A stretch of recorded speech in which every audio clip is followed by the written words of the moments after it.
Good morning, everyone. Welcome back to the channel. Wicked Blades here. Today we're going to do a mail call, and well, I guess I could roll it into a 2 for Tuesday because I picked up 2 knives at a yard sale.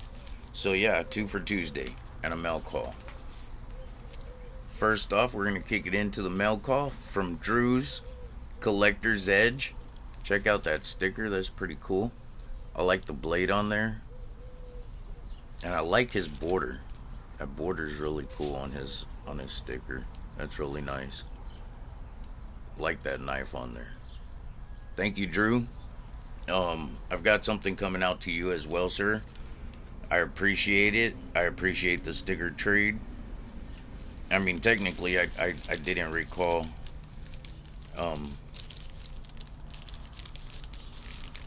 getting with you on that, but hey, I appreciate it. I really do. I love stickers. I love doing sticker swaps. Um, as a matter of fact, I've got a bunch of stickers. I've been sending out packages for the last few days. I believe a bunch of packages should be hitting several people. Um, Either today, tomorrow, something like that. Because last week I think I sent out like 16, 16 items. And then yesterday I sent out another 9 items. I was kind of backed up on my sticker swaps because I didn't have stickers in. But now I got my stickers in, and I'm going to stay on top of it and get that done. Also, Mr. Drew sent us some walk in money just in case we have a social collapse. It's good for bartering. That's great thinking, Mr. Drew. I kind of dabble in it a little bit. I don't have much, but I do dabble, because it is a good idea. And so I appreciate that, Mr. Drew. I appreciate the thought behind that. And I appreciate the sticker swap, sir. I truly do. Okay, our first knife that we picked up at a yard sale, and I got them both for $5 each, which is a great deal. I haven't found a good looking knife for $5 in a while. Um, we have this snake design Stockman. It's a large Stockman. It is a salty one. Um, Now I washed it all off because it was pretty filthy. But I like the design on it. It looks like, look at that, the snake skin. And then on the show side, it actually washed the paint off as I was scrubbing on it with my toothbrush, with the Dawn dish soap and everything, and getting down in the channels. Got it pretty clean looking. All I did was the Dawn dish soap and toothbrush cleaning on it. Didn't do anything else because after washing it and I seen that, what I'm gonna do is I'll do a complete cleaning, polish it all up, and then I'm gonna repaint in the jigging so I could bring that back because I actually kind of like that. I like that little snake skin look. But yeah, it's a, see if you guys can see the Tang stamp. It is a made in China, um, large Stockman. Got good snap on it though, and it'll just get better once I finish cleaning it and oiling it. But it's pretty cool. It's got the little crimped on bolsters. The handle scales are all crimped on. Inexpensive knife, but it is from the 80s. When I looked it up, the pattern, the design, everything like that, and the make, it is from the 80s with the crimped on bolsters. Not too bad of a find for $5. Now the one that it got me excited was this bad boy. It is just a little plain Jane pocket dropper. Got a little lanyard hole. I don't know if you guys could see that right there. It says Buck Light. This is a Buck, no nail nick. It's a Buck USA, and this is the 424. This one is as well from the 80s, and the blade is all there, all the meat is there. It looks like it's still got the factory grind on there. I don't think this bad boy was ever even used. I really don't, because it's got that factory edge. It's never been touched, which is really cool. Really, really cool. I haven't done anything to it. It's a lockback. You have your uh, depression lock back here on the bottom. Locks in, no wobble. Really nice. Fits the hand perfectly. Great little pocket dropper. For $5, man, I was so stoked to find this Buck USA made, you know. Talking about lockbacks, okay? I got a question for you guys. Alright. Oh, and I'm also gonna do the, I don't know if it's necessarily a challenge. I just watched the video last night. Richter's Knives. I don't have his sticker. I haven't done a sticker swap with him as of yet. But Richter's Knives put out, I want to say, a challenge for us to carry one knife for an entire month. Preferably a traditional, but he said you could carry whatever you want. And for it to be one of your I guess more cherished knives, one that you don't typically carry, one that you typically shy away from using because it's like a shelf princess kind of, you know. And the challenge is to carry it for a month and use it on a daily basis. So go to it as your primary, okay?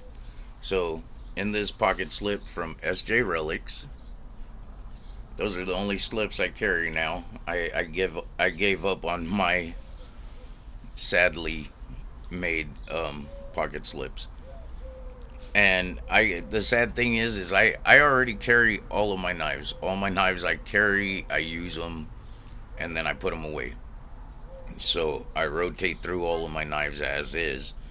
So I figured I'd pull out one of the ones that got picked up at the antique store that I haven't had a chance to do anything with. I haven't carried it, nothing like that. So I chose this one with the strawberry bone. I love the bone. I love that strawberry bone. This is the it is salty. It is a salty one. And it's that Carolina knife that I couldn't find anything online about this maker. And it just says stainless china, and then it just says Carolina over there. Good snap. Nice little drop point. Of course, your pin blade, and then your sheep's foot. The question I got, because my cousin asked me this. I was out and about with my cousin, and I think this was on Sunday. Yeah, I think it was on Sunday. I actually had this one with me. No, it wasn't this one. I pulled out this bad boy, which I'm gonna put away. My folding hunter from Mr. Milo. I pulled this one out to do. I cut something, and my cousin stopped me. Like, he had fear in his face. It was weird. He stopped me from cutting, and he's like, "Hey, hold on, aren't you? You need a fix. You need a lock blade." And I'm like, "What are you talking about, dude?" He's all, dude, you're like the knives you purchase and collect. He's all, those are just for collecting. They're not for using. And I thought, like, mentally, I thought he was thinking, because value wise of a traditional or something. And I was like, dude, I use all my knives. I take care of them. And then, like, if it's a knife like this one from Mr. Milo, I cherish it. So I'm not going to put it through grimy stuff or anything like that in it. It was a light duty cut. I just wanted to cut it with this knife and then, finish carrying it the day and stuff like that. And I plan on putting it away today and switching out.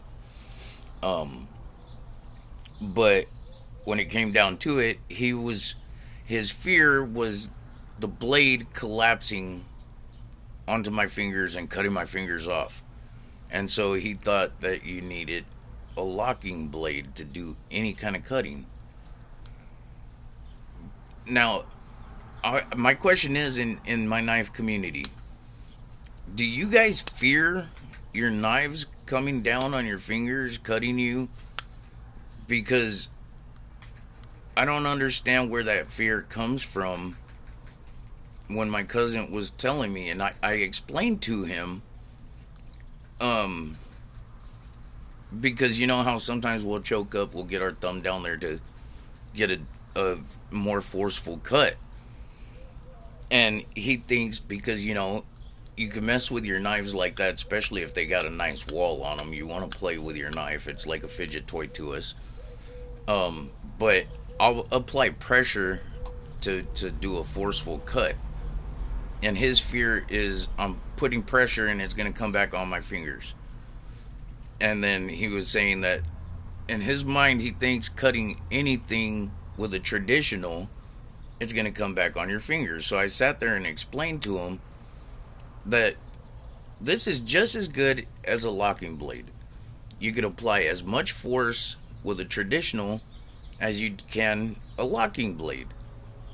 The back spring is, especially a lock blade like this, okay? A liner lock, you're reliant on the strength of that liner lock to hold your blade. Now, a lock back that's like this with a back spring, and you depress the back spring, you're literally depressing the back spring to get it out of the tang. It's the same as this. Your back spring is folding into position of your tang. All right. You could apply as much force as that back spring will allow, or the tang, because I've also snapped at the tang before doing something stupid. Okay, so I had to explain that to him that, and at that, you're cutting with the blade. I mean, if you're putting pressure coming up, I don't know what you would be doing the reverse. Of course, yeah, your traditional comes down if you're putting pressure on the back of the blade where it's dull. And I explained to him, like, yeah, I wouldn't use this to light a ferro rod, but if I needed to, I could use this because, yeah, you're able to use the downward force on the spine of the knife. But you can't put downward force on the spine of this knife because, yeah, it's going to collapse. So I don't know, that it just baffled me. It truly did. It baffled me on his thought that a traditional will just cut your fingers off. So yeah, I don't know. So I wanted to ask you guys, do any of you guys have that fear? Do any of you know somebody with that fear that a traditional is just going to come back and bite you? I know, like I was saying, if you're using it the wrong way and inappropriately, yeah, it'll bite you. But at the same time, if you're doing something that you're not supposed to be doing with any knife, you have the potential of biting yourself. There's danger in everything, regardless of a safety feature. You know, but yeah, I don't know. It kind of baffled me on the fear of that. I didn't get it. I tried to explain to him, and he's not a knife guy, so it was kind of difficult explaining to him, especially when he doesn't understand the terminology of each part as well. So that made it a little bit harder when I was, the tang and the back spring, and like it was like talking to a kindergartner. Yeah. Oh well. All right, guys. I'm gonna let you guys go. That is my two for Tuesday. I want to thank you again, Mr. Drew. If you guys don't know, go over and check out Mr. Drew's Collector's Edge. Give him a shout out. Like, share, subscribe. Hit the man up. He's doing a great job. He's got some nice knives. Go hook him up. And these are my finds for this week. I love the buck. That buck 424 USA, baby. No nail nick. That's a nice little pocket dropper right there. Lightweight. It's the Buck Light. Yeah, Buck Light series. And then I like this Stockman. And I'm going to mess with it a little bit. Redo the scales right there. Just with a little bit of paint. Nice. You guys have a good one. I love you guys. Please like, share, subscribe. Let's keep this rolling. Let's keep it growing, baby. Let's do it. We already did our 200 subscriber giveaway. Mr. Donald, I think it was. Donald Alford. Yes. He received his package. So yeah, let's keep it growing. Keep it rolling. Hit the next mile mark. Which I haven't made up an idea of when that's going to be. But let's get some milestones and get gifts going out, alright? I like it. I had fun. Let's do this, guys. I love you guys. You guys have a wonderful day. Stay safe out there. Wicked Blades out. Peace.